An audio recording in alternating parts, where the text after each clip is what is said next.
സുഷുപ്തിയിൽ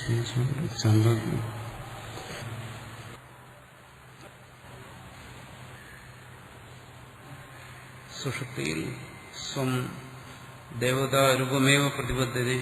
ആ ദേവതാരൂപം സത്. ദേവത എന്ന് പറഞ്ഞാൽ ഇന്ദ്രൻ ചന്ദ്രൻ എന്നൊക്കെ അർത്ഥമുണ്ട്. ഇവിടെ ദേവത എന്ന് പറഞ്ഞാൽ സത്. ആ സത് സ്വരൂപത്തെ തന്നെ പ്രാപിക്കുന്നു.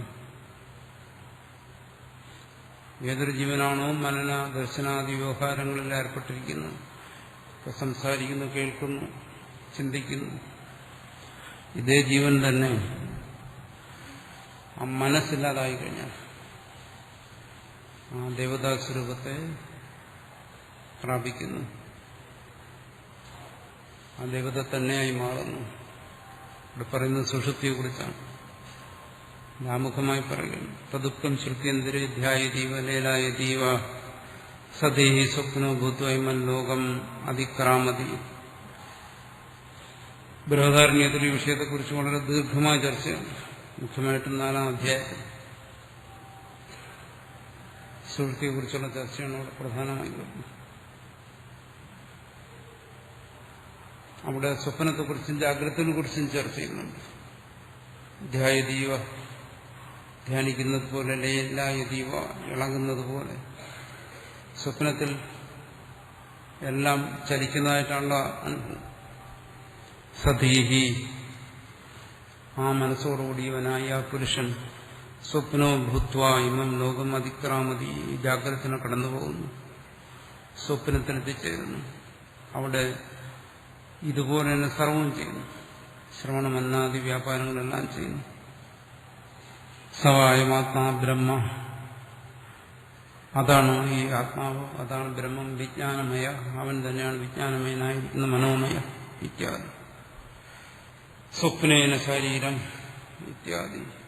അവന് തൈജസമായ സ്വപ്നമയമായ രൂപം അവിടെ ഉണ്ടാകുന്നു. പ്രാണേന, പ്രാണനേവ പ്രാണോ നാമഭവതി, അവൻ അവിടെ പ്രാണന വ്യാപാരം നടത്തുന്നു. അതുകൊണ്ട് അവനവിടെ പ്രാണൻ എന്നുള്ള പേര് കിട്ടി. ജാഗ്രതയിൽ നടത്തുന്നതെല്ലാം സ്വപ്നത്തിനും ആ ജീവൻ നടത്തുന്നു. ജാഗ്രതയിൽ ജീവന് പ്രാണൻ എന്നുള്ള പേരുണ്ട്. അതുകൊണ്ട് സ്വപ്നത്തിനും അതിന് ഉണ്ട്. രണ്ടും സമമാണ്. നീണ്ട ജാഗ്രത തന്നെയുണ്ട്, നീണ്ട സ്വപ്നം തന്നെയുണ്ട് ഈ ജാഗ്രത. തസ്യ മനസ്തസ്യ ആഖ്യാം ഗതസ്യ മനോപശ്മദ്വാരേണ ഇന്ദ്രിയവിഷയേഭ്യോ നിവൃത്തസ്യാം പരസ്യാം ദേവതായാം സ്വാത്മഭൂതായാം യദവസ്ഥാനം തത്പുത്രായ ആജിഖ്യാസുഹു ഉദ്ദാലവോ ഭഗിലാരുണീശ്യേത് ഗേതും പുത്രം വാച ഉക്തവാൻ.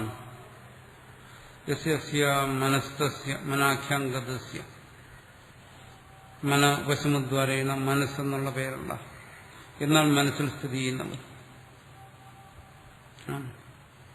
മനസ്തസ്യ മന ആഖ്യാംഗതസ്യ, മനസ്സെന്ന് പേരുള്ളവൻ. മനോവശമദ്വാരേണ, അവന്റെ മനസ്സ് വശമിക്കുമ്പോൾ. മനസ്സിന്റെ വശമോ അങ്ങനെ മനസ്സിനെ നിരോധിച്ചിട്ടല്ല, മനസ്സിൽ സമാധി പരിശീലിച്ചിട്ടല്ല, ധ്യാനിച്ചിട്ടല്ല. പിന്നെയോ ഇന്ദ്രിയ വിഷയഭ്യോ നിവൃത്തസ്യ, ഇന്ദ്രിയ വിഷയങ്ങളിൽ നിന്ന് നിവർത്തിക്കുന്നതിന് വേണ്ടിയിട്ടാണ് ധ്യാനിക്കുന്നത്. മനസ്സ് ബലാത്കാരമായി പിടിച്ചു കെട്ടുന്നു, ഒരിടത്ത് ഉറപ്പിക്കുന്നത്. അങ്ങനെ പ്രപഞ്ചത്തെ വിസ്മരിച്ചിട്ട് സമാധിയിലിരിക്കുന്നു, നിർവികൽപ്പ സമാധിയിലിരിക്കുന്നു. ഇവിടെ അങ്ങനെ അതിൻ്റെ ഒന്നും ആവശ്യമില്ല. ജാഗ്രതയിൽ ഉള്ളതിരുന്നുകൊണ്ട് മനസ്സിനെ അങ്ങനെ പിടിച്ചുകെട്ടുന്നു. എന്ത് ക്ലേശകരമായ അഭ്യാസമാണ് ചെയ്യേണ്ടി വരുന്നത്. പക്ഷെ ഇവിടെ ഇന്ദ്രിയവിഷയഭ്യ നിവൃത്തസ്യ, ഇവിടെ ഒന്നിന്റെ ആവശ്യമില്ല. അവൻ ആഗ്രഹിക്കേണ്ട, അവൻ ഇച്ഛിക്കേണ്ട കാര്യമില്ല, അവൻ അറിയുന്നുകൂടിയില്ല. ഞാനിതാ സമാഹിതനായിരിക്കുന്നു എന്നൊരനുഭവം കൂടിയില്ല. സ്വയം നിവൃത്തസ്യ, ഈ വ്യാപാരങ്ങളിൽ നിന്നെല്ലാം നിവൃത്തനായി. ഇവിടത്തെ കുറിച്ചാണ് പറയുന്നത് സുഷുപ്തിയിൽ. അവിടെ മനോനിരോധം സംഭവിക്കുന്നു. സ്വയം വളരെ യത്നിച്ചിട്ടും ലഭ്യമാകാതെ വരുന്ന മനോനിരോധം, അതിന്റെ ഫലമായ പരമാർത്ഥ സമാധി അതവിടെ കിട്ടുന്നു സുഷുപ്തിയിൽ. കൃത്രിമ സമാധിയല്ല, മറിച്ച് പരമാർത്ഥ സമാധി. അതാണ് പരമാർത്ഥ സമാധി. ബാക്കി നമ്മൾ അഭ്യാസം കൊണ്ട് ഉണ്ടാക്കിയെടുക്കുന്ന കൃത്രിമ സമാധിയാണ്. പരസ്യാം പരസ്യാം ദേവതായാം, ഇതെന്താണ്? സ്വപ്നഭൂതായാം, ആ ജീവന്റെ സ്വരൂപം തന്നെ. സമാധി അങ്ങനെയല്ല, എന്റെ സമാധിയാണ്, എന്റെ സ്വരൂപമല്ല സമാധി, എന്റെ മനസ്സിന്റെ അവസ്ഥയാണ് സമാധി. ഞാൻ ഇവിടെ അധ്വാനിച്ച് നേടിയെടുത്ത ഒന്നാണ്. മനസ്സ് വിഷയങ്ങളിൽ നിന്ന് നിവർത്തിച്ച് മനസ്സിനുണ്ടായ ഒരവസ്ഥ അതല്ല.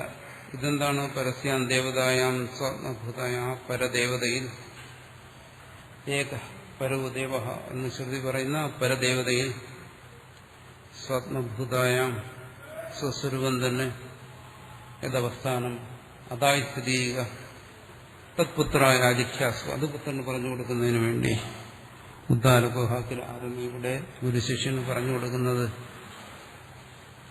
ആ ജീവന്റെ യഥാർത്ഥ നില എവിടെയാണ്. ഉദ്ദാലകൻ ആരുണി ശേതകേതും പുത്രം വാചുക്തവാൻ പറഞ്ഞു കൊടുക്കുന്നു. എന്താണ് പറഞ്ഞു കൊടുക്കുന്നത്? ശേതകേതു പുത്രം വാച, അതാണ് ഇതിൽ വ്യാഖ്യാനിച്ചത്. സ്വപ്നാന്തം മേ സൗമ്യ വിജാനേഹീതി.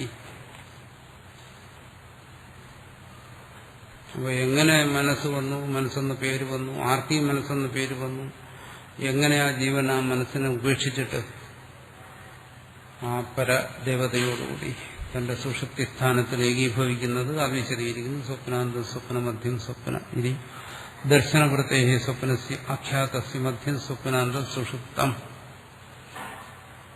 ഇവിടെ പറയാണ് സ്വപ്നാന്തം മേ സൗമ്യ വിജാനീഹി, ഹേ പുത്ര നീ സ്വപ്നാന്തത്തെ അറിയുക. എന്താണ് സ്വപ്നാന്തം എന്ന് പറഞ്ഞാൽ? സ്വപ്നമധ്യം. സ്വപ്ന ഇതി ദർശനവൃത്തേഹേ സ്വപ്നസ്യ ആഖ്യ. സ്വപ്നം എന്ന് പറയുന്നത് ദർശനവൃത്തി, ജാഗ്രത പോലെ കാണുന്നതാണ് സ്വപ്നം. തസ്യ മധ്യം സ്വപ്നാന്തം സുഷുപ്തം, അതിന്റെ മധ്യം ആണ് സുഷുപ്തം. എന്തുകൊണ്ടാണ് അതിന്റെ മധ്യം എന്ന് പറയുന്നത്? ഇങ്ങനെ സ്വപ്നത്തിലേക്ക് പോകുന്നു, സ്വപ്നത്തിൽ നിന്ന് ക്രമേണ അറിയാതെ സുഷുപ്തി പോകുന്നു, വീണ്ടും ജാഗ്രതത്തിലേക്കോ സ്വപ്നത്തിലേക്കോ ഒക്കെ പോകുന്നു, വീണ്ടും സുഷുപ്തിയിലേക്ക് വരുന്നു. ഇങ്ങനെ ജീവൻ വിശ്രമത്തിനായി പ്രതിദിനം ആ സുഷുപ്തിയിലേക്ക് പോയിക്കൊണ്ടിരിക്കുന്നു. അതുകൊണ്ട് അതിന് സ്വപ്ന മധ്യം എന്ന് പറയും. ഇതിന്റെയൊക്കെ മധ്യത്തിൽ സംഭവിച്ചുകൊണ്ട്, ജാഗ്രത സ്വപ്നങ്ങളുടെ മധ്യത്തിൽ അത് സംഭവിച്ചുകൊണ്ടിരിക്കുന്നു. സ്വപ്നാന്തം സുഷുപ്തം അഥവാ സ്വപ്നാന്തം സ്വപ്ന സതത്വം, അല്ലെങ്കിൽ സ്വപ്നാന്തം എന്ന് പറഞ്ഞാൽ സ്വപ്ന സതത്വം, സ്വപ്നത്തിന്റെ കാരണം. എവിടെയാണോ ഈ സ്വപ്നം പ്രകടമാകുന്നത് അതാണ് സ്വപ്നത്തിന്റെ കാരണം. സ്വപ്നം പ്രകടമാകുന്ന ആത്മതത്വത്തിലാണ്, അതുകൊണ്ട് ആത്മതത്വമാണ് അതിന്റെ കാരണം. അങ്ങനെ എടുക്കാം. സ്വപ്നാന്തം സുഷുപ്തി അഥവാ സ്വപ്നാന്തം സ്വപ്ന സതത്വം, സ്വപ്ന കാര്യം. സ്വപ്നം സ്വയം കാര്യമാണ്, അതിന്റെ കാരണം സുഷുപ്തം. തത്രാപി അർത്ഥാത് സുഷുപ്തമേവ ഭവതി. എങ്ങനെയൊക്കെ വ്യാഖ്യാനിച്ചാലും ശരി, ഇവിടെ മന്ത്രത്തിൽ വന്ന ശബ്ദം സ്വപ്നാന്തം എന്നുള്ളതിനർത്ഥം സുഷുപ്തം. സുഷുപ്തിയെ കുറിച്ചാണ് പറഞ്ഞു വരുന്നത്. സും അപീതോ ഭവതി ഇത് വചന, അവിടെയാണ് താൻ വിലയിക്കുന്നത്, ഏകീഭവിക്കുന്നത് വാസ്തവത്തിൽ പരമാർത്ഥം. അതങ്ങനെ സമാധിയിലെന്നാണല്ലോ നമ്മൾ പഠിച്ചു വച്ചിരിക്കുന്നത്, ഏകീഭവനം. അല്ലെങ്കിൽ കുറഞ്ഞ പക്ഷേ ഈ ജാഗ്രതയെങ്കിലും ആയിക്കൂടെ? ഇവിടെയാണല്ലോ എല്ലാം ഉണർന്നിരുന്നത്, ഗുരുവിൽ നിന്ന് ഉപദേശം വാങ്ങുന്നത്, ഗുരുവിനെ കാണുന്നത്, ഗുരുവുമായിട്ട് സംവാദം നടത്തുന്നത്, ശ്രവണമെന്ന നിധ്യാസനമൊക്കെ അനുഷ്ഠിക്കുന്നത്. അതുകൊണ്ട് ഇവിടെ ആയിക്കൂടെ? ഏകീഭവനം പറയുന്നു സാധ്യമല്ല. നഹി അന്യത്ര സുഷുപ്താസം അഭിതിം ജീവസ് ഇച്ഛന്തി ബ്രഹ്മവിദ. ഇവിടെ പറയുന്നത് ബ്രഹ്മവിത്തുക്കളുടെ കാര്യമാണ് പറയുന്നത്, അല്ലാതുള്ളവരുടെ കാര്യമില്ല. അല്ലാതുള്ളവർ പലതും പല അഭിപ്രായങ്ങളും പറയും. പക്ഷേ ബ്രഹ്മവിദ, ബ്രഹ്മവിത്തുക്കൾ എന്താണ് പറയുന്നത്? സുഷുപ്താത് അന്യത്ര ജീവസ്യ അപീതിം നയിച്ഛന്തി. ജീവന്റെ ഏകീഭവനം സുഷുപ്തിയിലല്ലാതെ വേറെ ഒരു സ്ഥലത്തും സംഭവിക്കുമെന്ന് ബ്രഹ്മവിത്തുകൾക്ക് അഭിപ്രായമില്ല. വ്യക്തമായി പറഞ്ഞിരിക്കുകയാണ്. ഒരു സംശയത്തിനും ഇടവരാത്തത്. എന്താണ്? സുഷുപ്താത് അന്യത്ര, സുഷുപ്തിയല്ലാതെ മറ്റേതെങ്കിലും ഒരു സ്ഥാനത്ത്, ജാഗ്രതോ സ്വപ്നമോ സമാധിയോ മൂർച്ഛയോ ഒരിടത്തും ജീവസ്യ സ്വം അപീതിം, ജീവന്റെ അപീതി പറഞ്ഞു. ഏകീഭവനം അടുത്തങ്ങനെ വ്യാഖ്യാനിക്കും. ജീവന്റെ ഏകീഭവനം പരമാത്മപ്രാപ്തി ബ്രഹ്മവിദ നൈച്ഛന്തി, ബ്രഹ്മവിത്തുക്കൾ ആഗ്രഹിക്കുന്നില്ല. എന്നുവെച്ചാൽ അങ്ങനെ അഭിപ്രായമില്ല ബ്രഹ്മവിത്തുക്കൾ. എന്തായാലും ജീവനൊരു പരമാത്മപ്രാപ്തി ഉണ്ടെന്ന് പറയുന്നു. ആ പരമാത്മപ്രാപ്തിയെ ഏത് തരത്തിൽ വ്യാഖ്യാനിച്ചാലും ശരി, ജീവൻ ആ പരമാത്മാവിൽ നിന്ന് വേറെ അല്ലാതിരിക്കുന്ന ഒരവസ്ഥ, ജീവനെ ആ പരമാത്മാവിൽ നിന്ന് ഭ്രഷ്ടനായി, അതാ ഞാൻ ജീവനാണ്, ഞാൻ ശരീരാഭിമാനിയാണ്, ഞാൻ കർത്താവും ഭോക്താവുമാണ്, ഞാൻ സുഖദുഃഖങ്ങളെ അനുഭവിക്കുന്നു, എനിക്ക് ബന്ധമോക്ഷങ്ങളുണ്ട്, ഇങ്ങനെയെല്ലാം ജീവൻ കരുതുന്ന അവസ്ഥ. ഈ അവസ്ഥയിൽ നിന്നും വേറിട്ട് ഇങ്ങനെ അനുഭവങ്ങളൊന്നുമില്ലാതെ ആ പരമാത്മാ സത്സ്വരൂപത്തോട് ഏകീഭവിച്ചിരിക്കുന്ന ആ സ്ഥിതി സുഷുപ്തിയിലല്ലാതെ വേറെ ഒരു സ്ഥലത്തും സാധ്യമല്ല എന്നാണ് ബ്രഹ്മജ്ഞാനികളുടെ അഭിപ്രായം.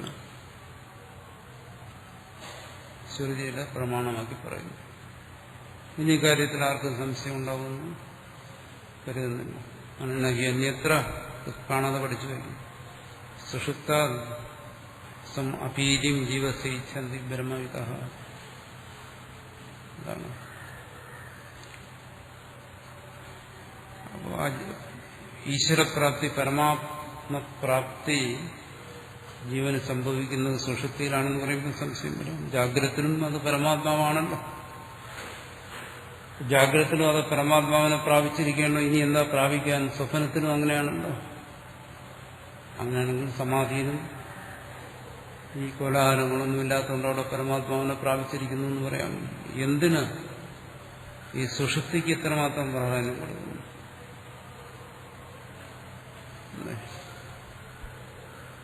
നമ്മൾ പഠിച്ചിരിക്കുന്നതനുസരിച്ച് എന്താണ്, തലച്ചോറിന്റെ പ്രവർത്തനങ്ങൾ ഭാഗികമായി നിലയ്ക്കുന്നതാണ് സുഷുപ്തി. ശരീരശാസ്ത്രം, ആധുനിക ശരീരശാസ്ത്രം പറയുന്നതാണ്. തലച്ചോറിന്റെ പ്രവർത്തനം ഭാഗികമായി ഇല്ലാതാകുന്നു, ഭാഗികമായി അവിടെ പ്രവർത്തിക്കുന്നു. തലച്ചോറിനെ സൂക്ഷ്മമായ ഉപകരണങ്ങളോടുകൂടിയൊക്കെ പരിശോധിച്ചാൽ അതിൻ്റെ അകത്ത് പ്രവർത്തനങ്ങൾ നടക്കുന്നതായിട്ടൊക്കെ മനസ്സിലാക്കാൻ കഴിയുന്നു. ഉറക്കമെന്ന് പറയുന്നത് ഇത്രയല്ലേ ഉള്ളൂ. അത് മാത്രമല്ല, പരമാത്മപ്രാപ്തി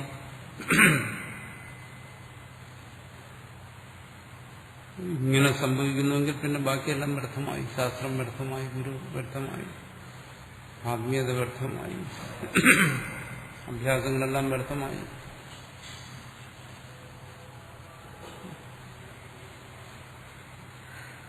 പിന്നെ ഇതെല്ലാം എന്തിന്? ശ്രവണമന വ്യത്യാസങ്ങളാണ്. ഇവിടെ എന്താ പ്രയോജനം? എന്തുകൊണ്ട് ഒരു ശാസ്ത്രവും ധരിക്കാത്തതും ഒരു ഗുരുവിനെയും പ്രാപിക്കാത്തതും ശ്രദ്ധയും സമാധാനവും യോഗ്യതകളൊന്നും ഇല്ലാത്തതും പ്രദക്ഷിണം സുഷുപ്തിയിലേക്ക് പോകുന്നു? സുഷുപ്തി സർവരെ സംബന്ധിച്ച് സഹജമായിരിക്കുന്നു. അപൂർവം ചിലർക്ക് മാത്രം തലച്ചോറിന് എന്തെങ്കിലും തകരാറുകൾ സംഭവിച്ചാൽ ചിലപ്പോൾ സുഷുപ്തിയിലേക്ക് എത്തിച്ചേരാൻ കഴിഞ്ഞില്ലെന്ന് വരും. പക്ഷെ സർവ്വസാധാരണമായി മനുഷ്യൻ ഒരു നിമിഷമെങ്കിലും ആ സുഷുപ്തിയിലെത്താത്തവരും. അതിനൊരു യത്നം ആവശ്യമില്ല, സഹജമാണ്. അങ്ങനെ അത് സഹജമായി സദാ പ്രാപ്തമായിരിക്കെ ജാഗ്രതത്തിനേക്കാൾ കൂടുതൽ ജീവൻ സുഷുപ്തിയിൽ ഇങ്ങനെ ലയിക്കുന്ന സ്വാഭാവികമായിരിക്കെ ഇതിൻ്റെയൊക്കെ ആവശ്യമുണ്ട്. അത്രയും സഹജമായൊരു കാര്യം. ശാസ്ത്രം കൊണ്ട് എന്ത് പ്രയോജനം, ഗുരുവിനെ കൊണ്ട് എന്ത് പ്രയോജനം? ഒരുപാട് ചോദ്യങ്ങൾ വരാം. ഇനി അതാണെങ്കിൽ ജാഗ്രതത്തിനും സ്വപ്നത്തിനും എല്ലാം ആ പരമാത്മാവ് അതായി തന്നെ ഇരിക്കുന്നുണ്ടല്ലോ. സുഷുപ്തിക്ക് മാത്രം എന്താ പ്രത്യേകത? ജാഗ്രതത്തിൽ താൻ സത്ത് തന്നെയാണ്. നേരത്തെ പറഞ്ഞല്ലോ, ഇതം പ്രതികാലേവി സദൈവ. ഈ ഇതം അനുഭവമുള്ള കാലഘട്ടം അവസരത്തിന് ജാഗ്രത പ്രപഞ്ചത്തെ അനുഭവിച്ചുകൊണ്ടിരിക്കുമ്പോഴും ഈ ജീവൻ പരബ്രഹ്മം തന്നെ ഒരിക്കലും അത് സത്താകാതിരുന്നിട്ടില്ല. അങ്ങനെ ചിന്തിച്ചാലും എന്താ സുഷുപ്തിക്ക് ഇത്ര പ്രത്യേകത? അതാണ് അത് വിശദീകരിക്കുന്നത്. തത്ര ഹി ആദർശ അപനയനേ പുരുഷ പ്രതിബിംബ ആദർശകതോ യഥാ സ്വമേവ പുരുഷം അപീതോ ഭവതി ഏവം മനാപരമേ ചൈതന്യ പ്രതിബിംബരൂപേണ ജീവനാത്മന മനസ്സി പ്രവിഷ്ട നാമരൂപവ്യാകരണായ പരാദേവത സ്വം ഏവ ആത്മാനം പ്രതിബദ്ധരേ ജീവരൂപത മന ആഖ്യാം ഹിത്വ. പ്രത്യേകതയുണ്ട്. തത്ര ഹി ആദർശാപനേനെ, മുമ്പിലിരിക്കുന്ന കണ്ണാടി എടുത്ത് മാറ്റിക്കഴിഞ്ഞാൽ പുരുഷ പ്രതിബിംബ ആദർശകത, ആ കണ്ണാടിയിലുണ്ടായിരുന്ന പ്രതിബിംബം എവിടെ പോയി? എങ്ങോട്ട് പോയി? എന്തായാലും അവിടെ ഒരു പ്രതിബിംബത്തെ കണ്ടതാണല്ലോ, അതെവിടെ പോയി? അവിടെ കണ്ടത് എന്തിനാ? സ്വന്തം മുഖത്തെയല്ലേ കണ്ടത്. താൻ കണ്ട മുഖം എവിടെയെങ്കിലും പോയോ? മുഖം അവിടെ തന്നെ ഉണ്ട്. പിന്നെ ഒരു തോന്നലുണ്ടായി, എന്താണ്, എന്റെ മുഖം കണ്ണാടിയിലാണ്. മുഖം കണ്ണാടിയിലില്ല. വാസ്തവത്തിൽ കണ്ണാടിയിൽ മുഖത്തെ കാണുന്നു തോന്നുകയാണ്. മുഖം ഒരിക്കലും കണ്ണാടി വന്നിട്ടില്ല. കണ്ണാടി മാറ്റിക്കഴിഞ്ഞാൽ മുഖത്തെക്കുറിച്ച് എന്ത് പറയാം? മുഖം അവിടെ തന്നെ ഉണ്ട്. അല്ലെങ്കിൽ പറയാം കണ്ണാടിയിൽ കണ്ട മുഖം മടങ്ങിപ്പോയി. എന്നുവെച്ചാൽ കണ്ണാടിയിൽ അത് വന്നില്ലല്ലോ എന്നർത്ഥം. മുഖം മുഖമായി തന്നെ ഇരിക്കുന്നു. ആദർശകതോ യഥാ സ്വമേവ പുരുഷം അപീതോ ഭവതി. അവിടെ നമുക്ക് പറയാൻ ആ പ്രതിബിംബം മുഖത്തിൽ ലയിക്കുന്നു എന്ന് പറയാം. പ്രതിബിംബം മുഖത്തിൽ ലയിക്കുന്നു എന്ന് പറഞ്ഞാൽ എന്താ? അവിടെ വാസ്തവത്തിൽ ലയം വല്ലതും സംഭവിച്ചു. കണ്ണാടിയിൽ നിന്ന് മുഖത്തിലേക്ക് പ്രതിബിംബം യാത്ര ചെയ്തോ? ഇല്ല, അങ്ങനെയൊന്നും സംഭവിച്ചില്ല. എന്തുകൊണ്ട്? മുഖം ഒരിക്കലും മുഖത്തെ വിട്ട് കണ്ണാടിയിലേക്ക് പോയിട്ടില്ല. അതുകൊണ്ട് മടങ്ങി വരേണ്ട ആവശ്യമില്ല. എന്നാലും നമുക്ക് പറയാം മുഖം മുഖമായി തന്നെ ഇരിക്കുന്നു. സ്വം അപീതോ ഭവതി. അപീത ലയിക്കുക എന്നാണ് അടുത്ത്, ശബ്ദത്തിന്റെ അടുത്ത്. അപീതനായി വിലയിച്ചു. ഏവം അതുപോലെ മനാധിപരമേ ചൈതന്യ പ്രതിബിംബരൂപേണ ജീവനാത്മന മനസ്സി പ്രവിഷ്ട നാമരൂപ വ്യാകരണായ പരാദേവത. ജാഗ്രതും സ്വപ്നവും സുഷുപ്തിയും തമ്മിൽ വ്യത്യാസമുണ്ട്. എപ്പോഴും ആ ജീവൻ പരമാത്മാവായി തന്നെ ഇരിക്കുന്നു. പരമാത്മാവിന് ഒരു ച്യുതി സംഭവിച്ചിട്ടില്ല. പരമാത്മാവ് സ്വയം മാറി ജീവരൂപത്തെയൊന്നും പ്രാപിച്ചിട്ടില്ല. എങ്കിലും വ്യത്യാസം എന്താ? മനാധിപരമേ, ജാഗ്രതത്തിലും സ്വപ്നത്തിലും മനസ്സ് പ്രവർത്തിക്കുന്നു. മനസ്സ് പ്രവർത്തിക്കുന്നതുകൊണ്ട് മനസ്സെന്ന ഉപാധിയോടുകൂടിയ ജീവൻ പ്രവർത്തിക്കുന്നു. സുഷുപ്തിയിലോ അപീതോ ഭോതി, അത് വിരമിക്കുന്നു, അത് പ്രവർത്തിക്കുന്നില്ല എന്നാണ്.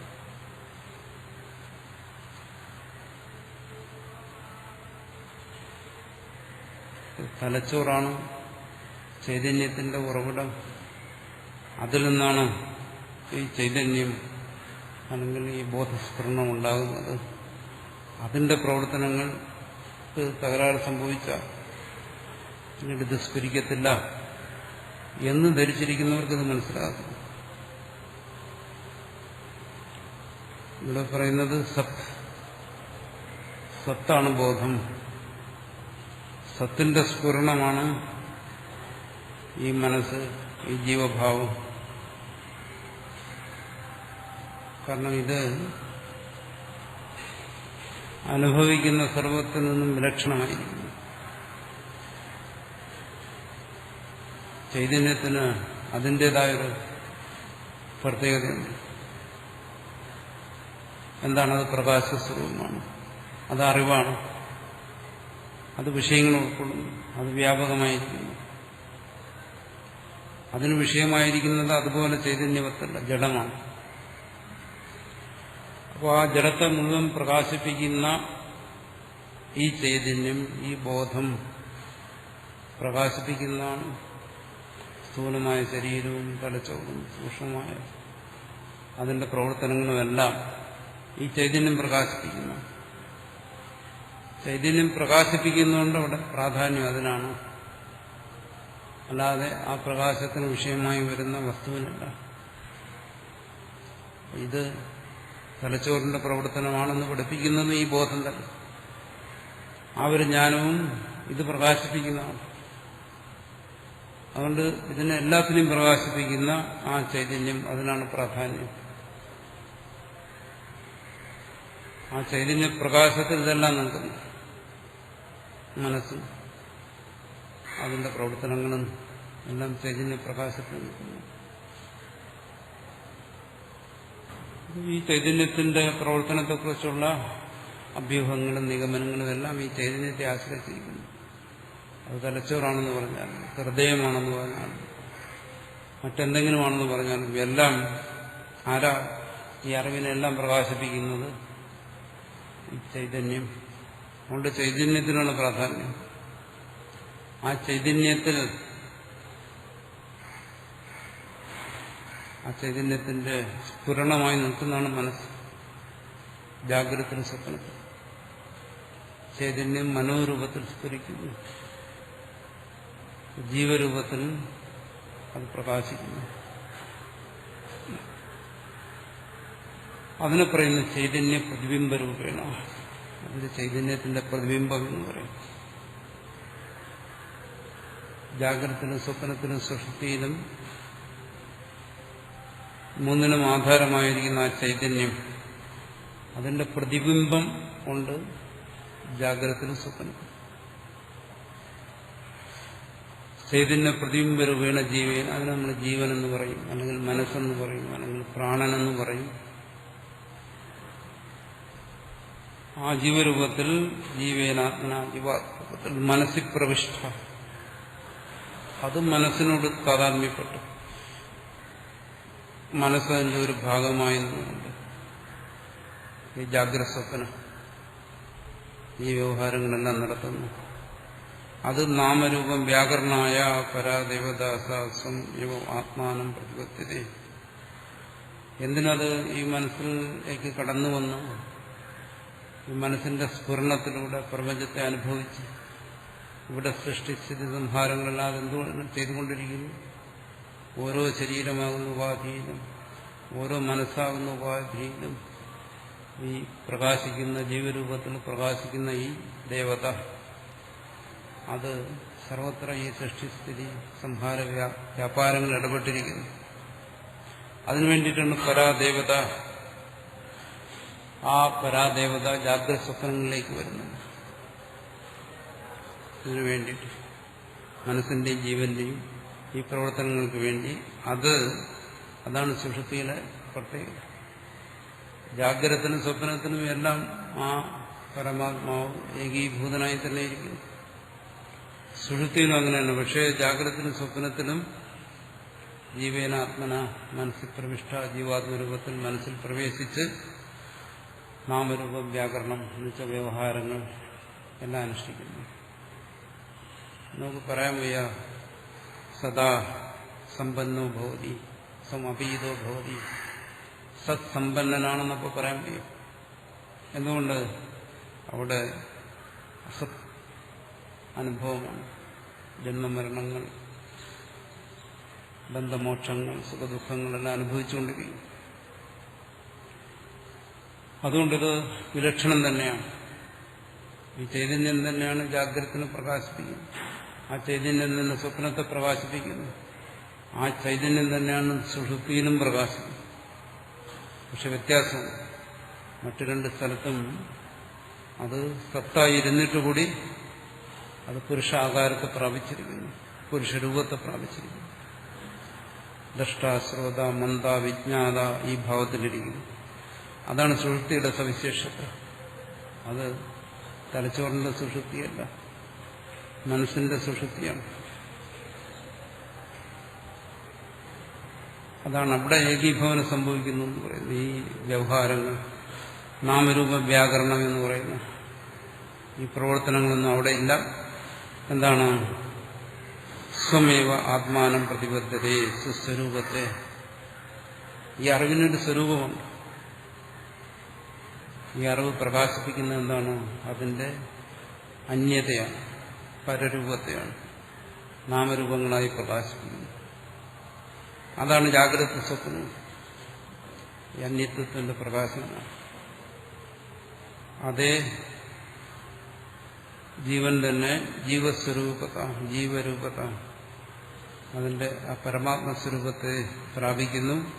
എന്താണ്? മന ആഖ്യാമിത്വ. അവിടെ അത് മനസ്സെന്നുള്ള പേരുപേക്ഷിക്കുന്നു. മനസ്സെന്ന് പറയുന്ന രൂപത്തെ ഉപേക്ഷിക്കുന്നു, മനസ്സിന്റെ പ്രവർത്തനങ്ങൾ ഉപേക്ഷിക്കുന്നു. ഇത് ജാഗ്രതത്തിലും സ്വപ്നത്തിലും സംഭവിക്കുന്നു. അത് സഹജമായി സംഭവിക്കുന്നു. സഹജമായി സംഭവിക്കുന്നുണ്ടെങ്കിൽ പിന്നെ സാധനയുടെ ഒന്നും ആവശ്യമില്ല. എന്താ ആവശ്യം പറയുന്നത്? ഇവിടെ എന്തിനെ കുറിച്ചാണ് പറയുന്നത്? സാധന ആവശ്യമുണ്ടോ ഇല്ലേ എന്നുള്ള വിഷയമല്ല ചർച്ച ചെയ്യുന്നു. ബന്ധം ശരിയാണോ, മോക്ഷം ശരിയാണോ, അതൊന്നും തന്നെ ഇവിടെ ചർച്ച ചെയ്യുന്നു. ഇവിടെ ചർച്ച ചെയ്യുന്നത് ഈ ജീവന്റെ പരമാർത്ഥ അവസ്ഥ എന്താണെന്നാണ്. ജീവന്റെ പരമമായ നില എന്തെന്ന് പറയുകയാണ്. ജീവന്റെ പരമമായ നില ആ പരമാത്മാവിനോടുള്ള ഏകീഭവനമാണ്. അവിടെ ജീവഭാവമില്ല, ജീവത്വം കെട്ടുപോകുന്നു. ജീവത്വമേ അവിടെ കേവലം പരമാത്മാവ് മാത്രം. ആ ഒരു സ്ഥിതി, അത് സുഷുപ്തിയിൽ പൂർണ്ണമാണ്. വേറൊരവസ്ഥയിൽ അന്യത്വം ബ്രഹ്മവിദായിത്യം എന്നാണ് ഭാഷകാരൻ പറയുന്നത്. സുഷുപ്തിയിൽ അത് പരിപൂർണമായിരിക്കുന്നു, സഹജമായിരിക്കുന്നു. എന്നിട്ട് എന്നിലൊരു മാറ്റം സംഭവിക്കുന്നില്ലല്ലോ. ഈ ജാഗ്രതത്തിലും നീ പരിപൂർണമായിരുന്നിട്ടും നിന്നൊരു മാറ്റം സംഭവിക്കുന്നില്ല. പിന്നെ സുഷുപ്തിയിൽ ഇങ്ങനെ മാറ്റം സംഭവിക്കും. അതിന് സുഷുപ്തിയെക്കുറിച്ച് എന്തിനു പരിഭവം പറയുന്നു? ജാഗ്രതത്തിന് നീ പരിപൂർണനാണല്ലോ, നിത്യശുദ്ധ മുക്തസ്വരൂപനാണ്. ജാഗ്രതത്തിൽ മാറ്റം സംഭവിക്കുന്നില്ല. അതുകൊണ്ട് സുഷുപ്തിയിലും മാറ്റമൊന്നും സംഭവിക്കുന്നു. വീണ്ടും ജാഗ്രതയിലേക്ക് വരും. പക്ഷെ അത് പരമാർത്ഥമാണ്. പരമാർത്ഥത്തിലേക്ക് പ്രവേശിക്കുന്നു, പരമാർത്ഥത്തെ വിടുന്നു. മനസ്സ് അല്ലെങ്കിൽ ജീവൻ അത് സംഭവിക്കുന്നു. ഈ സാധനങ്ങളെല്ലാം എന്തിനു വേണ്ടി? ഇതാണെങ്കിൽ ഇത് സഹജമായി ഇത് സംഭവിക്കുന്നുണ്ടെങ്കിൽ സാധനകളുണ്ട് എന്തിനാണ്? സാധന എന്തിനു വേണ്ടിയിട്ടാണ്? ഏതെങ്കിലും സാധനയിലൂടെ ഈ പരമാർത്ഥത്തെ പ്രാപിക്കാമെന്ന് പറയുന്നുണ്ട്? പറയുന്നില്ല. അത് സാധ്യമല്ല. അന്നം പാകസാധ്യമായിരിക്കുന്നത് പോലെ സാധന സാധ്യമല്ല. പരമാത്മപ്രാപ്തി എന്ന് പറയുന്നത് എന്താണ്? നിത്യാപ്തമാണ്. അതൊന്നും പറയുന്നില്ല. ശ്രവണ മനനങ്ങൾ ഒന്നും പറയുന്നില്ല. എന്താണ്? നീ ഇതിനെ പ്രാപിക്കും എന്നല്ല പറയുന്നത്. നിത്യാപ്തം. അപ്പോൾ നിത്യാപ്തമായ ഒന്നിനെ ഞാൻ പ്രാപിക്കുന്നില്ല എന്ന് പരിഭവം പറഞ്ഞിട്ട് കാര്യമില്ല. എന്റെ സാധനങ്ങൾക്കൊന്നും അതിനെ പ്രാപിക്കാൻ കഴിയുന്നില്ല എന്ന് പരാതിപ്പെട്ടിട്ട് കാര്യമില്ല.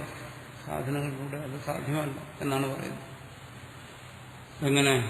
മനാദി ഉപാധികൾ വിലയിക്കുന്ന സുഷുപ്തിയിൽ അവിടെ എന്ത് സാധനയിലൂടെ എന്തിനെ പ്രാപിക്കണം? സാധ്യമല്ല എന്നാണ് പറയുന്നത്. പിന്നെ ശ്രവണമനനങ്ങൾ അത് പരമാർത്ഥത്തെ ബോധിപ്പിക്കും. ഇതാണ് പരമാർത്ഥം എന്നതിനെ ബോധിപ്പിക്കുന്നത്.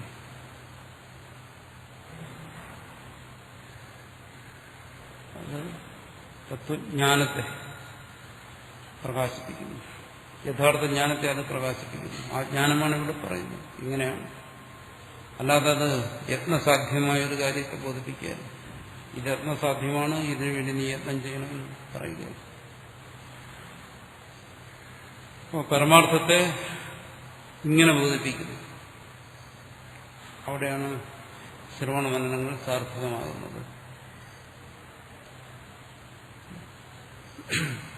ഇതിപ്പോ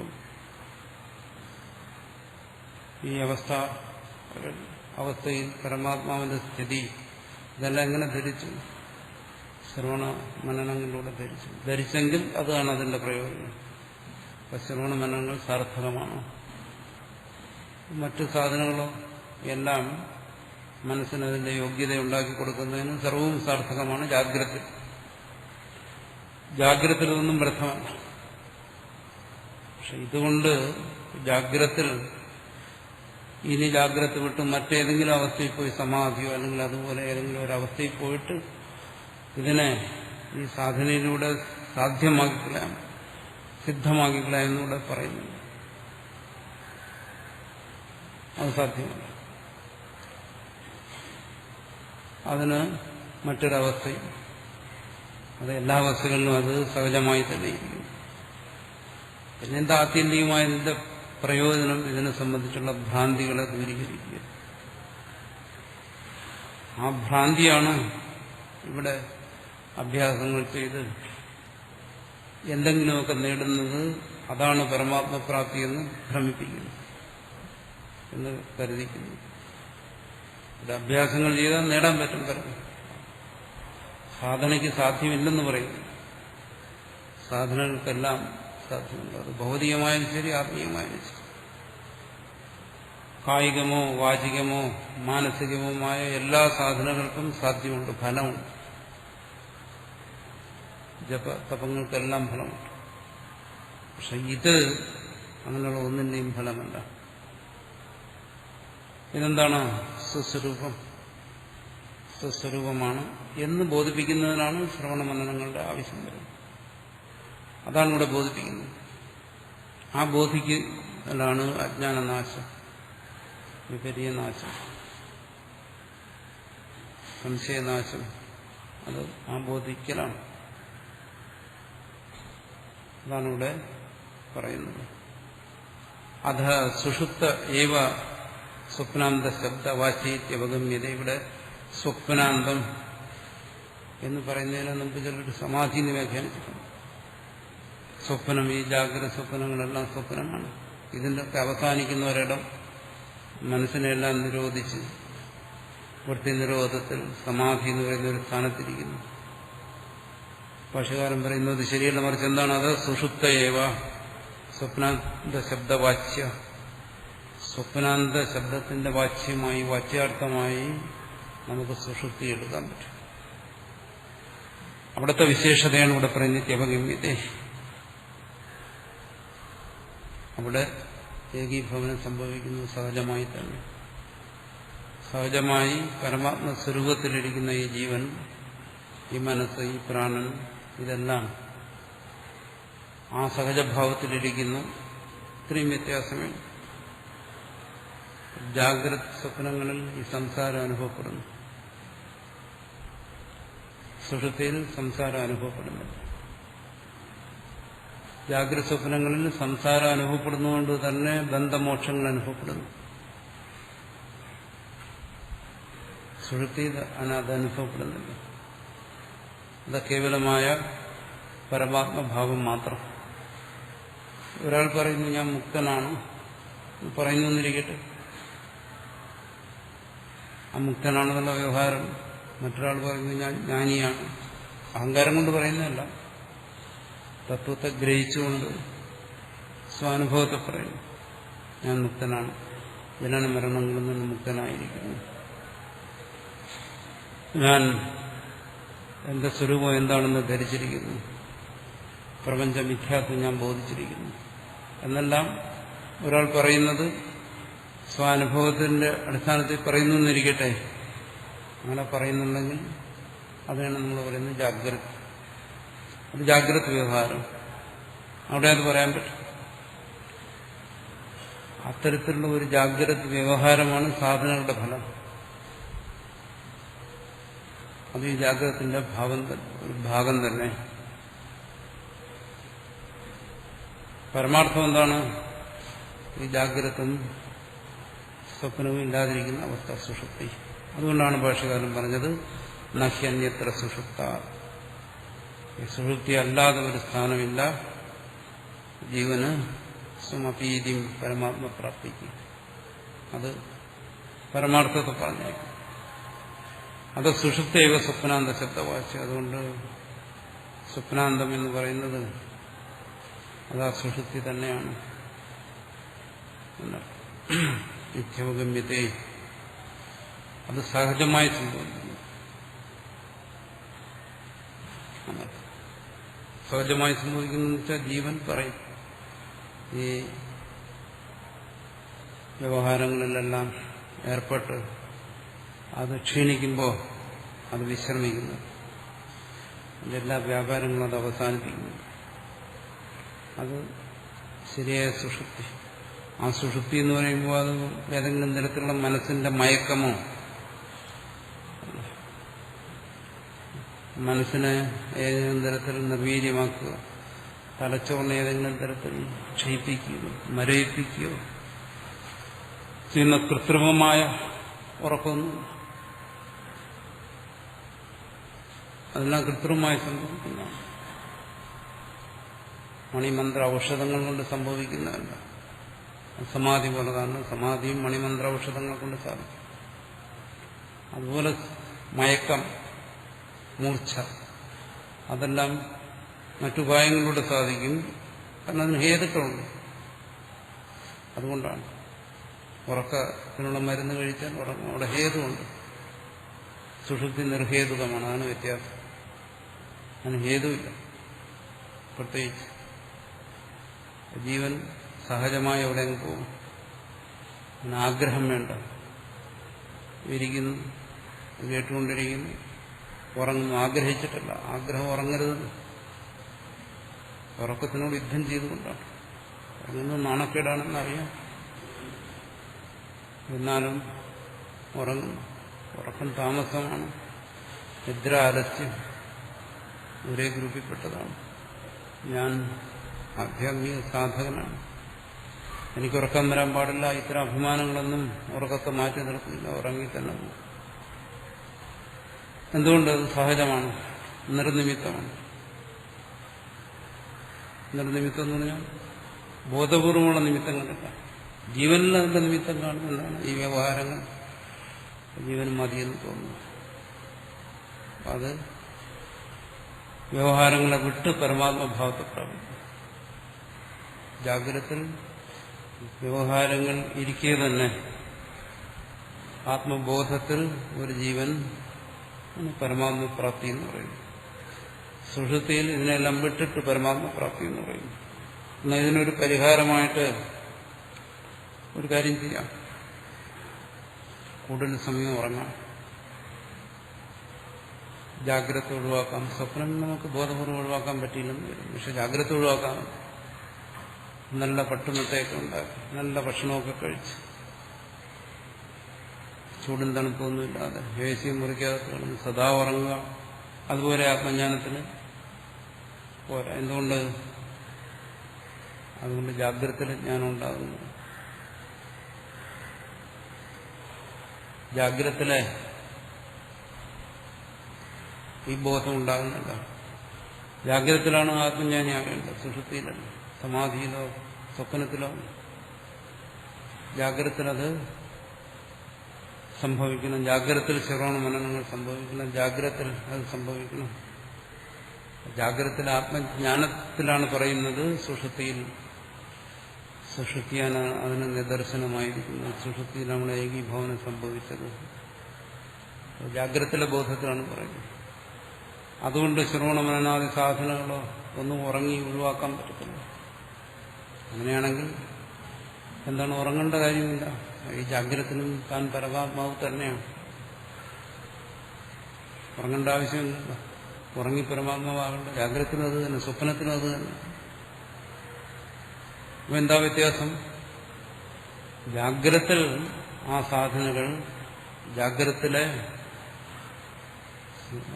ഭ്രാന്തികളെ ഇല്ലാതാക്കുന്നു. അതാണ് അതിന്റെ താല്പര്യം. അപ്പൊ ജാഗ്രതത്തിലാണ് ഞാൻ. അതുപോലെ ഇനി ഒരാൾക്ക് സമാധി വേണമെന്നുണ്ടെങ്കിൽ, പലർക്കും അങ്ങനെ അഭിപ്രായമുണ്ട്, ഞാൻ സമാധി എന്നിട്ട് സാഹപ്പെടുത്തുന്ന ആളാണ്. ഒരിക്കലും അങ്ങനെയല്ല. ഒരാൾക്ക് സമാധി വേണമെന്നുണ്ടെങ്കിൽ ഈ ജാഗ്രതത്തിലിരുന്ന് പരിശ്രമിച്ചിട്ട് ഇനി വേറൊരവസ്ഥയിലേക്ക് പോകും. സുഷുപ്തിയല്ല, സ്വപ്നമല്ല, സമാധി, അങ്ങനെ ഒരു അവസ്ഥയിലേക്ക് പോകാം. അതിന് സമയവും യോഗ്യതയെല്ലാം ഉണ്ടെങ്കിൽ അത് വേണ്ടെന്നാലും പറയും. പക്ഷെ ഇവിടെ പറയുന്ന ആത്മബോധം അതിന് അതുവരെ പോകേണ്ട കാര്യമില്ല. ഇവിടെ മതി, ഈ ജാഗ്രതയിൽ തന്നെ അത് സംഭവിക്കുന്നു. ചിലത് പറയുന്നുണ്ട്, മഹാത്മാക്കളെന്ന് പറയുന്നുണ്ട് അത് സമാധിയാണെന്ന് പറയുന്നു. അങ്ങനെ പറയുന്നു ശബ്ദത്തിലെ വ്യത്യാസം. നമുക്ക് ആത്മബോധം എന്ന് പറയാം, അല്ലെങ്കിൽ സമാധി എന്ന് പറയാം, സഹജ സമാധി എന്ന് പറയാം. അവിടെ ശബ്ദങ്ങൾക്ക് വ്യത്യാസമുള്ള അർത്ഥം ഒന്ന് തന്നെ. അത് എളുപ്പത്തിൽ മനസ്സിലാക്കുന്നതിന് വേണ്ടിയിട്ടാണ് ഇവിടെ പറയുന്നത് അപരോക്ഷ ജ്ഞാനം എന്ന് പറയുന്നത്. അപ്പം അതിനുവേണ്ടി ജാഗ്രതയിൽ സാധനങ്ങളൊക്കെ ആവശ്യമുണ്ട്. സഹജമായ ജീവന്റെ പരമാത്മപ്രാപ്തി അതിന് പരിഹാരമല്ല. അതായിരുന്നുവെങ്കിൽ ഈ ജാഗ്രതത്തിലും ആ പരമാത്മപ്രാപ്തി തന്നെയാണ്. അവിടെ ദുഃഖനിവൃത്തി സംഭവിക്കുന്നില്ല, അജ്ഞാന സംശയ വിവര്യങ്ങൾ മാറുന്നില്ല, ബന്ധമോക്ഷങ്ങളിൽ നിന്നുള്ള മോചനം സംഭവിക്കുന്നില്ല. പക്ഷെ അങ്ങനെ ഒരു മോചനം, മുക്തി അത് സംഭവിക്കുന്നു എന്ന് പറയുന്നു.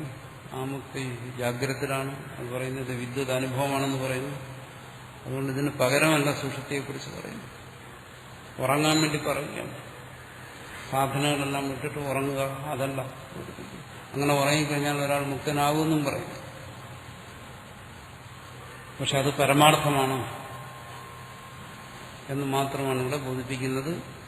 ശ്രവണമനനങ്ങൾ ജാഗ്രതയിൽ അനുഷ്ഠിച്ചു വേണം ആ പരമാർത്ഥത്തെ ജാഗ്രതയിൽ സ്വാനുഭവത്തിലെത്തിക്കാം. അതുകൊണ്ട് ഇവിടെ ഇതുകൊണ്ട് സാധനങ്ങളെ നിഷേധിക്കുകയോ അത് അപ്രധാനമാണെന്ന് പറയുകയോ, പക്ഷെ അത് സമ്യക്കായി അനുഷ്ഠിക്കും. അതാണ് പറയുന്നത്. എന്താണ് സാധന എന്നുള്ളത്, എന്താണ് ശ്രവണമനനങ്ങൾ എന്നുള്ളത് സമ്യക്കായി അറിഞ്ഞനുഷ്ഠിക്കും. അതിന് ജാഗ്രത ആവശ്യമാണ്. ഉറങ്ങിയാൽ അത് സാധ്യമാകത്തില്ല. പക്ഷെ ജാഗ്രതയിൽ അറിയണം. അത് ഈ സാധനങ്ങളെല്ലാം അനുഷ്ഠിക്കുമ്പോഴും അവൻ മനസ്സിലാക്കണം എന്താണ് പരമാർത്ഥത്തിനും താൻ സിദ്ധൻ തന്നെയാണ്. സാധനയിലൂടെ പ്രാപിക്കുന്ന സിദ്ധനല്ല, സഹജമായി. അത് ഏതുപോലെ സുഷുപ്തി പോലെ അവിടെ സഹജമായി താൻ സിദ്ധനായിരിക്കുന്നു. അതുപോലെ ഈ ജാഗ്രതത്തിലും അവിടെ എങ്ങനെയാണോ സഹജമായി ബന്ധമോചനം സിദ്ധമായത്, അതുപോലെ ഈ ജാഗ്രതത്തിലും ആ ബന്ധമോചനം സിദ്ധമാകണം. അതുകൊണ്ട് ഇതിന്റെ ആവശ്യമില്ലാതെ വരുന്നില്ല. അതുകൊണ്ട് ശാസ്ത്രമെല്ലാം വ്യർത്ഥമായി തീരും. അങ്ങനെയല്ല. എത്ര സുപ്ത സ്വപ്നാൻ പശ്യതി തത് സ്വപ്നം ദർശനം സുഖദുഃഖ സംയുക്തമേ പുണ്യാപുണ്യകാര്യം. ഈ സ്വപ്നത്തിന്റെ കാര്യം പറയുന്നു.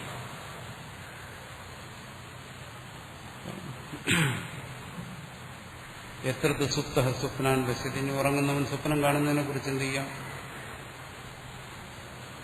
തത്ര സ്വപ്നം ദർശനം, ആ സ്വപ്നാനുഭവം അത് സുഖദുഃഖ സംയുക്തം. അവിടെ സുഖദുഃഖങ്ങളുണ്ട്.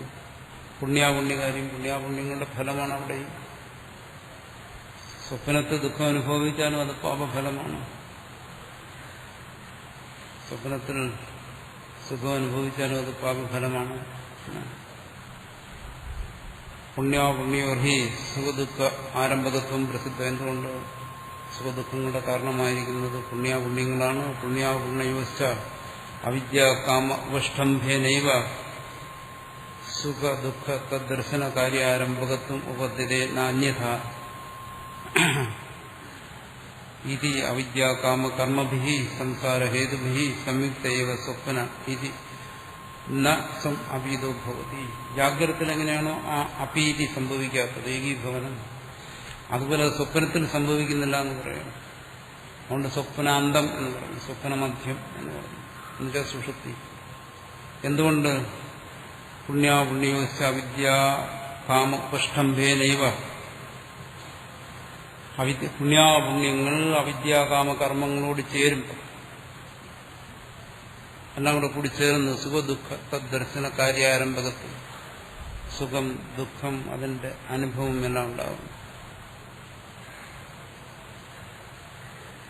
അവിദ്യാകാമകർമ്മങ്ങൾ സുഷുപ്തിയിലില്ല. അതുകൊണ്ടെന്താണ് സുഖദുഃഖം, അതിന്റെ അനുഭവം തുടങ്ങിയ കാര്യങ്ങളും അവിടെ ഇല്ല. അതാണ് പറഞ്ഞു വരുന്നത്. ഇതേ വിഷയം ബൃഹദാരണ്യത്തിൽ 4-ാം അധ്യായത്തിൽ ഭാഷ്യകാരൻ വളരെ വിശദമായി ചർച്ച ചെയ്യും. അവിടെ പറയും പരമാർത്ഥത്തെ ബോധിപ്പിക്കുന്നത് ആ പാരമാർത്ഥിക ദൃഷ്ടി പറയുന്നു. സുഷുപ്തിയിൽ അവിദ്യാകാമകർമ്മങ്ങൾ ഇല്ല. ആ ശബ്ദം ഇവിടെ പ്രയോഗിച്ചിട്ടില്ലെങ്കിലും അതിന്റെ താല്പര്യത്തെ ഇവിടെ പറയുക. എന്താണ്? അവിദ്യാകാമോപഷ്ടംഭേനൈവ, അവിദ്യാകാമങ്ങളോട് കൂടിച്ചേർന്ന് സ്വദുഃഖ ദർശനകാരിയായിരുന്ന സുഖം ദുഃഖം അതിന്റെ അനുഭവമെല്ലാം ഉണ്ടാകുന്നു ജാഗ്രത. നാന്യഥ, മറിച്ച് സുഷുപ്തിയിൽ അത് സംഭവിക്കുന്നില്ല. ഇത് അവിദ്യാകാമ കർമ്മഭി സംസാരഹേതുഭി, അതുകൊണ്ട് ഈ സംസാരത്തിന് ഹേതുവായിരിക്കുന്ന അവിദ്യാകാമ കർമ്മങ്ങൾ, അതാണ് സംസാരഹേതു. അത് ജാഗ്രതത്തിനും സ്വപ്നത്തിനുമേ ഉള്ളൂ. സംയുക്തേവ, അതിനോട് കൂടിച്ചേർന്നത് തന്നെ. സ്വപ്ന ആണ് സ്വപ്നം. ഇത് ഇന്നർത്ഥം അപീതോ ഭവതി, അതുകൊണ്ട് അവിടെ അപീതി സംഭവിക്കുന്നില്ല. സംസാരമോചനം അവിടെ സംഭവിക്കുന്നില്ല, സുഷുപ്തിയിൽ സംഭവിക്കുന്നത് പോലെ.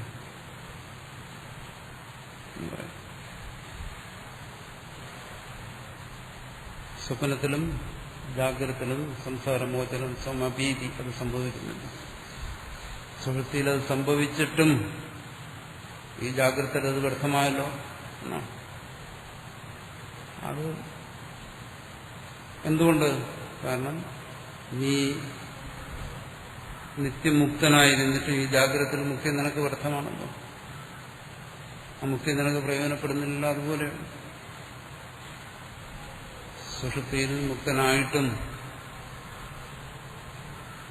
ആത്മാവ് നിത്യമുക്തനാണ് എന്നംഗീകരിച്ചു കഴിഞ്ഞാൽ ആ മുക്തി കൊണ്ട് എന്താ പ്രയോജനം? ഇപ്പോൾ ഈ ജാഗ്രത പ്രയോജനം, ഇത് പ്രയോജനമില്ലെങ്കിൽ ഇതുപോലെയാണ് സുഷുപ്തി.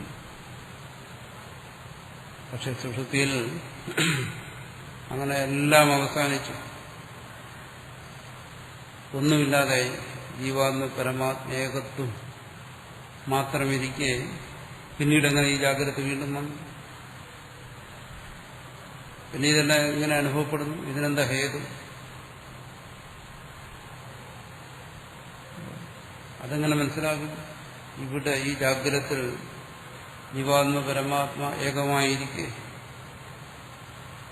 ആത്മാവ് നിത്യമുക്തമായിരിക്കെ, ആത്മാവിൽ ബന്ധമോക്ഷങ്ങളൊന്നും ഇല്ലാതിരിക്കെ, ഈ ജാഗ്രതത്തിൽ എങ്ങനെ ഇതെല്ലാം സംഭവിക്കുന്നു? ഈ ബന്ധമോക്ഷങ്ങൾ എങ്ങനെ സംഭവിക്കുന്നു? അപ്പോൾ നിത്യമുക്തമായിരിക്കുന്ന ആത്മാവിൽ നിന്ന് ഇപ്പോൾ ഈ ബന്ധമോക്ഷങ്ങളും ഈ പ്രതീതി സംഭവിക്കാമെങ്കിൽ ആത്മാവ് സുഷുപ്തിയിൽ നിത്യമുക്തമായിരുന്നാലും അവിടെ നിന്ന് വീണ്ടും ഇതെല്ലാം സംഭവിക്കും. അപ്പോൾ അങ്ങനെയുള്ള ചോദ്യങ്ങൾക്കൊന്നും പ്രസക്തിയില്ല. സുഷുപ്തിയാണ് പരമാർത്ഥം എന്ന് പറഞ്ഞു കഴിഞ്ഞാൽ ഇങ്ങനെയുള്ള ബാലിശമായ ചോദ്യങ്ങൾ ചോദിച്ചു. അത് ആ ഏത് ചോദ്യത്തിനും സമാധാനം ജാഗ്രത തന്നെയുണ്ട്. അത് ജാഗ്രതത്തിലേക്ക് ചിന്തിച്ചാൽ മതി. അതെല്ലാം ജാഗ്രതത്തിലും അതുപോലെ തന്നെ. എന്നാലും ജാഗ്രതത്തിൽ ഈ വൈചിത്ര്യം ബന്ധമോക്ഷങ്ങളെല്ലാം സംഭവിക്കുന്നു. ആ സുഷുപ്തിയെക്കുറിച്ച് നമ്മളെ ശ്രുതി ബോധിപ്പിക്കുന്നത് എന്തിനു വേണ്ടി? പരമാർത്ഥത്തെ ബോധിപ്പിക്കാൻ. ഇതാണ് പരമാർത്ഥം. നമ്മുടെ വ്യാവഹാരികമായ യുക്തികളെ ഏതെങ്കിലും തരത്തിൽ സാധൂകരിക്കാൻ വേണ്ടിയാണ്. യുക്തിയുടെ നിഷേധവും സാധൂകരണവും എല്ലാം ജാഗ്രതയിലുള്ളൂ. സുഷുപ്തിയിൽ അതൊന്നും പ്രവർത്തിക്കുന്നില്ല. സുഷുപ്തിയെ പറയുന്നത് എന്താണ്? അത് പരമാർത്ഥം. പിന്നെ അതിനെ സംബന്ധിച്ച് നമ്മുടെ മനസ്സിൽ ചോദ്യങ്ങൾ ഉയരുന്നുണ്ടെങ്കിൽ ആ ചോദ്യങ്ങൾക്ക് ജാഗ്രതയിൽ പരിഹാരം കണ്ടുകൊണ്ട് സാധന, സാധ്യം, ബന്ധം, മോക്ഷം, ഇതിന്റെ എല്ലാം സാർത്ഥകത, വ്യർത്ഥത, ഇതിനെ സംബന്ധിച്ച് എന്തെങ്കിലും യുക്തിവിരോധം തോന്നുന്നുണ്ടെങ്കിൽ അത് ജാഗ്രതത്തിൽ അതിന് സമാധാനം കണ്ടെത്തും. സുഷുപ്തി എന്താണ്? അത് പരമാർത്ഥമാണോ? സ്വപ്നത്തിലും അത് സംഭവിക്കുന്നില്ല. നസ്വം അപീതോ ഭവതി, ജാഗ്രതത്തിലും സംഭവിക്കുന്നില്ല.